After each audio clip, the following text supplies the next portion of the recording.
Harvey, Sid, Maxberg. I know it's hard to make a monster picture without slime, Harvey.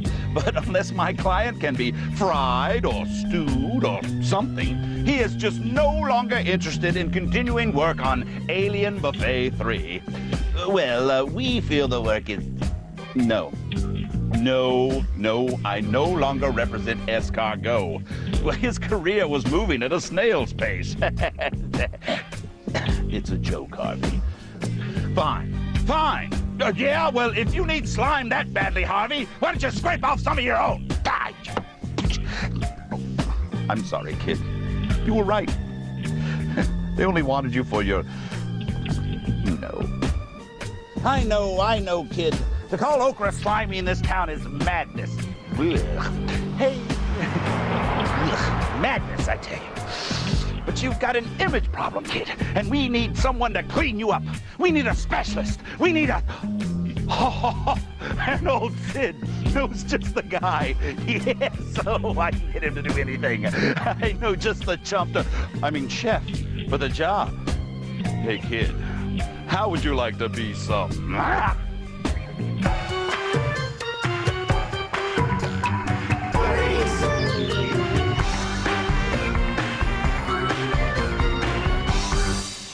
You know, Sid, I'm impressed that you would even take on a client like Okra. It's an art house choice. He's the Steve Buscemi of the vegetable world. Are you kidding? He's my most important client. Yeah, I bet he's also your only client. Yes. But see, we have a bit of an image problem. It's the, slime. Exactamundo. Yeah. I've begged him to get some rehab, but... Are you kidding? It's not his fault. If it's a problem, it's because of bad cooking. Oh, that's what we've been saying all along. But you know, when you've got a bad reputation, I mean, you're really in a... Pickle? Brilliant idea. What? The pickle thing. Oh, yes. They'll never see it coming. Oh, sure they will. Okra pickles are... Really No. Pish posh. Look, we'll get them out to all the studio heads. Oh, I'll get on the phones. You do the cooking. Pickles. Look, Sid, you know, I never got paid for that whole vanilla thing. The check's in the mail. I don't know if it's really smart for me to get tied in with another one of your clients right now. Hello, yes, Pickle Plus. All right, just don't get any slime on my shirt, okay? Okra is the seed pod of Hibiscus esculentus, a member of the mallow family. You may have heard of okra's cousin, the marsh mallow, whose gooey interior was once the basis for the eponymous treat, the marshmallow. Now, the pods grow upright like little candles, and when the weather turns hot in the summer, they grow very quickly indeed, moving from flower to full-grown pod in only about a week. Now, since mature pods are tough and fibrous, the best specimens are harvested between 2 and 3 inches in length. Now, when buying, look for firm but not hard pods with a nice, bright, uniform color. Now, green is certainly the most common, but red, white, and purple varieties are also available. And don't worry, they all taste the same. Ooh.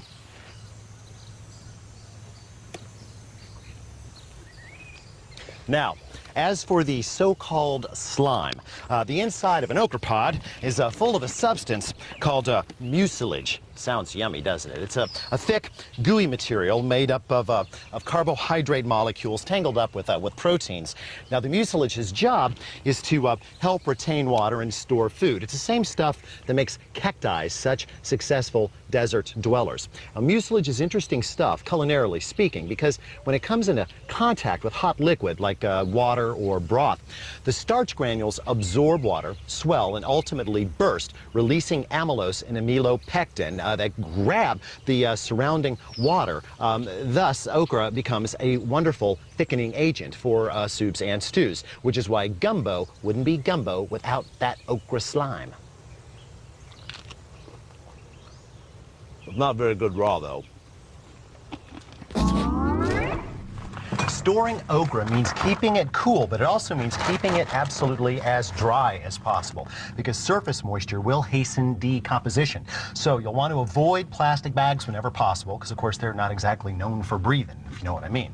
A paper bag placed in the warmest part of your chest, which is usually the top shelf, will be best. Regardless of the care you take, okra goes south quickly, so try to use it within a couple of days of purchase. Behold, The lady of the refrigerator! Alton, I'm not very happy with you right now. What have I done to displease you, milady? You were about to close the refrigerator door and not even mention the significant health benefits of okra. No, I wasn't. Me thinks you are a big fat liar. You think I'm fat? Well, no, a little pudgy maybe, but since okra is such a good source of dietary fiber, eating a little more might be good. And it also packs a significant hit of vitamin A, vitamin C, and folate, which is especially important in the development of babies during pregnancy. Which really wouldn't be an issue for me now, would it? Don't crack wise with me, Sonny. Sorry, ma'am. One final note on moisture. Although I often advocate the washing and drying of produce before introduction to the chill chest, okra is an exception. No washing until you are ready to use. Pudgy. A pickle can be any food that has been preserved via soaking in a solution or rub that creates an environment hostile to microbial agents. The pickle may be a brine, as with sauerkraut, an acidic marinade, as with bread and butter pickles, or an alcoholic mixture, such as in the case of Rolling Stone guitarist Keith Richards. Now, in the case of okra, we will take the acidic route. But first, we must concern ourselves with the vessels.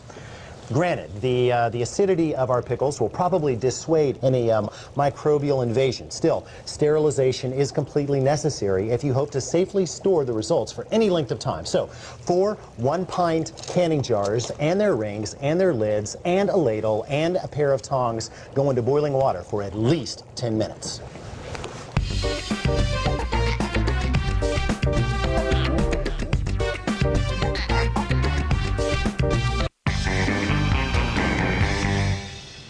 Remove the jars to a cooling rack and allow them to, cool down till they're safe to handle. Then place into each jar 1 small whole dried chili that's been split in half, along with half a teaspoon of mustard seed, 4 sprigs of dill, 1 clove of garlic, and a 1/4 teaspoon of peppercorns. That is per jar. Now, as for the okra, we will need 2 pounds of young pods, no more than 2 and 2.5 inches in length, washed and trimmed at the stem to about 1/2 inch. Now, we're going to divide these evenly amongst the 4 jars, stand them up vertically, alternating stems up and down. That's going to allow you to get more into the jar.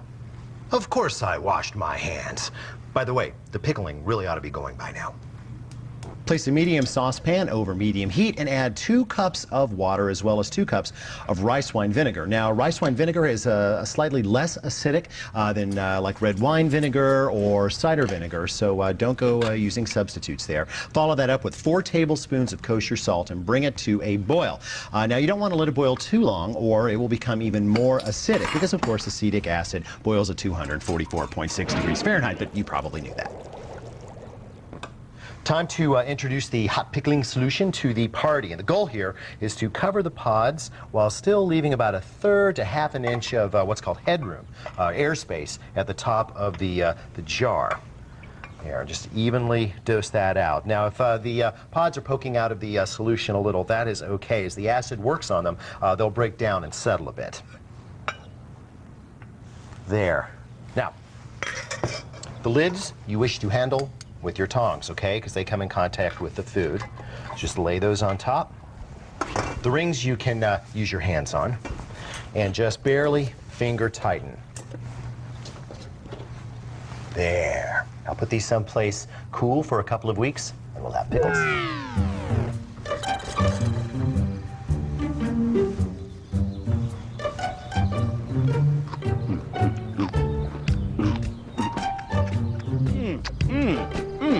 Fresh, crisp, it's a little spicy, a little naughty, a little nice, and no slime! No slime.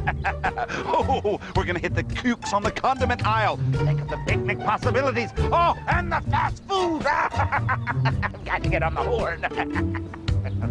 You know, if Sid has his way, you're never going to be able to just, be yourself. You're never going to be able to show what's inside. I tell you what, don't worry. I'm going to make sure that people know the real you. Okay? Okay, that's good. Although okra certainly takes well to pickling, the procedure removes much of what makes okra okra, and that is, of course, the Slime! What okraphobes may not realize is that the gooey extract can be put to good use, and I can think of no better use than fried okra. Shall we? Okay, we need a pound of okra, and we are not going to wash it right away. First, we cut off the stems and then cut the okra pods into 1/4-inch pieces, which will then go into a colander. Then we rinse all of this very, very briefly with cold water, drain briefly, and then move it into a bag, a zip-top bag containing 1/2 cup of cornmeal. Just get that all in there. We don't want too much water removed. Seal and give that a good shake. And now we move to the fry phase. Behold, we have a 10-inch cast iron skillet over medium heat. In the skillet, just enough vegetable oil to cover, and that has been brought to 370 degrees is what we are looking for. You can either do this with an old-fashioned probe thermometer or one of these sexy newfangled infrareds, which I like a lot. Oh yeah, we are good to go. Now you want to get the okra in one big mass. There we go. You can shake down the sides just a little. We're basically wanting this to cook in one big mass, kind of like a giant okra patty. Just let this sit for about 7 minutes. No stirring. Now, it is time to flip the device. I do not suggest you attempt this at home. Heck, I probably shouldn't attempt it at home. But hey, you only live once. Oh well. I got most of it, and we'll let this cook for another 3 to 4 minutes.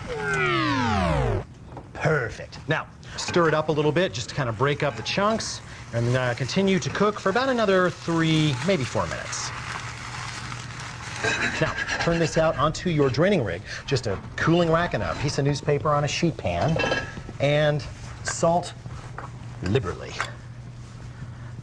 There. The next step, wait. We have worked hard to trap a good bit of moisture in there, and it is still piping hot. So let these cool down for a minute or two before you devour everything inside. Ugh, that still looks slimy to me. You said no slime. No! I said that we would make the Slime work for us. All right, look, for the okraphobes out there, I can make a couple of small changes that will produce a, well, we'll say a fried okra light that'll still taste great. Less slimy. I said, why don't you go make a couple of calls? Oh, a couple of calls. That's a good idea. Yes. Use my phone. Doesn't matter. Oh, it's a local call. All right, this version of our dish will feature the same exact ingredients, but with a couple of little shifts in procedure. Instead of cutting the pieces and then rinsing them, this time we will rinse, drain, and dry the entire pod before slicing into 1/4-inch rounds. Then, after dredging the pieces in cornmeal, we will return them to the dry colander and shake off a majority of that cornmeal. See, the goal here is to prevent the spread of the Slime! interior fluids out into the batter. We're also going to shift to a wider pan, in this case, say a 12-inch saute pan, with just enough oil to cover the bottom. We're going to place that over medium-high heat, and for those of you with an infrared thermometer, we'll be looking for 370 degrees on that oil. Good. Now, by giving the individual pieces more space during the cooking process, we'll have less accumulation of the moisture, which will make for a less Slime! product. Fry to golden brown, about 5 minutes. I'm gonna come over there. Not in the face!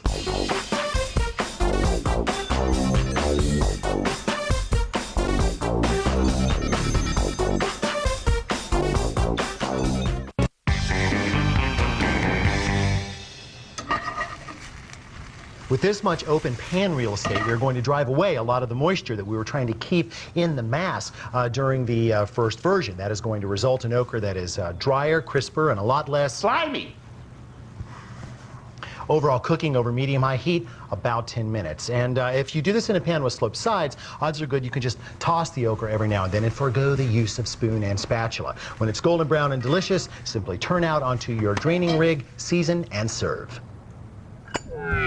Transfer to the bowl of your choice, pop in your favorite DVD, and get to munching. Marty, that's just what I wanted to hear. You're the best, buddy. You're the best. Ha! Okay, boys, forget the fry business. Guess who just got a part in the new Broadway musical, Gumbo Homa? Gumbo. It's a supporting role, man. This pod's already got a rep for having a bad attitude. He needs the work. Look, I would have an attitude problem too if people only wanted me for my thickening power. You gotta stop denying this pot its culinary heritage. Don't you go filling this pod with all sorts of funny ideas. Just we're starting to get a handle on this slime. Slime, slime, slime. It's all you ever want to talk about. It's the slime. Get off me. Let me tell you something. If you don't find a way to push past this whole slime business, you're gonna regret it. Maybe not today, maybe not tomorrow, but soon, and for the rest of your life. Now, I think the first step is that we need to take a real look at your family history. You know, most culinary historians believe that your family's birthplace was the Abyssinian Center, a region that includes parts of Ethiopia, Eritrea, and the Sudan. From there, you migrated westward across Africa, and then, against your will, across the Atlantic, most likely as the part of the meager possessions of African slaves. Ah, now that was pretty cool, huh? You know, people might like you more if you smiled every now and then. Oh, you're right. It's not your fault. You're fabricated that way. Few flavors meld with the funky vegetal vibe of okra better than the warm jazz snap of tomatoes, especially when they are brought together by the warm, low heat of a stew. Now, we have here a pound of medium-sized pods, rinsed and trimmed and also cut in half. You just want to slice them either up the middle or on the bias. Now, if you encounter any pods that are especially large, say over 3 inches, you want to trim them, split them, and then also have them thusly. While you have a knife handy, go ahead and chop up 2 medium red onions. You'll need a total yield of about 1.5 cups there. Go ahead and mince 1 tablespoon of garlic and fresh ginger, and roughly chop 2 cups of tomatoes. Those will need to be peeled. The easy way to do that is just drop them into boiling water for about 15 seconds, then move them to an ice water bath for about half a minute. The skin will simply rub right off, and yeah, I know that's a peach, but it's the same principle. Besides, they're both fruits. With the slicing and dicing done, we can now face the heat. I have a large saucier, a 4-quart saucepan would do, over medium heat. We will lube that up with about 3 tablespoons of olive oil. And then we will introduce the onions to the party. And to that, 1.5 teaspoons of salt. Kosher salt, of course. There we go. Let these cook until they're soft and slightly gold around the edges. I'd say 4 minutes tops. That looks good. Now, we add the garlic and cook for, say, another minute.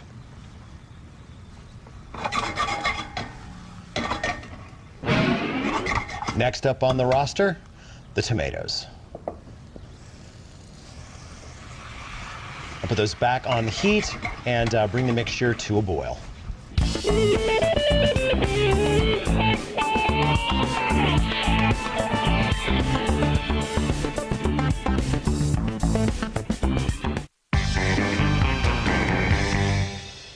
Now, as for seasonings, like so many ancient ingredients, okra takes on new dimensions when illuminated by an equally old spice. Where did I? Ah, there it is. Grains of paradise, aka Malaguena or Guinea peppers. Now, these are not actual peppercorns, but rather the pungent seeds of a West African plant related to ginger.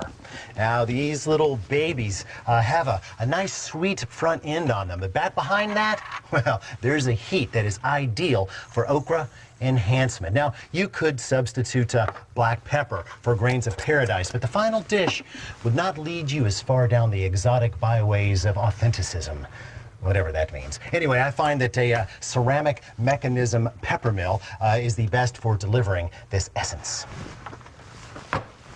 It appears that our boil has recovered, so let us bring the spices on. We need 1/2 teaspoon of our freshly ground cardamom. Looks about right. 1 teaspoon of the grains of paradise. Wish you could smell this, but you can't. If not available at your local Mega Mart, you can always find it online. The ginger, the last of the aromatics, and finally, the okra. And And just mix that in. We're going to drop the heat to low and just barely let this simmer uncovered for 20 minutes or until the okra is nice and soft but not mushy. There, see? Soft but not mushy and definitely not slimy. Now all we have to do is serve. Slimy? Oh, but good. So, okra is a foreign food. That's right, Sid. In fact, the word okra comes from ancient Ghana in Africa. Oh, fantastic. My boy is multicultural. He is international. We can sell that, yes. Yeah. But I still have an issue with this slime thing, even if in name only. Well, what did you think of the term of okra? Well, I hope that we have convinced you to cast okra in your next culinary cavalcade. Yes, it'll take a little bit of getting used to, but I promise you, if you give okra a chance, okra will give you. You want this cook to be your next agent? Why, you low down, you're nothing but an ungrateful bucket of slime. Well, what you gonna do about it, slime boy? Huh? Oh.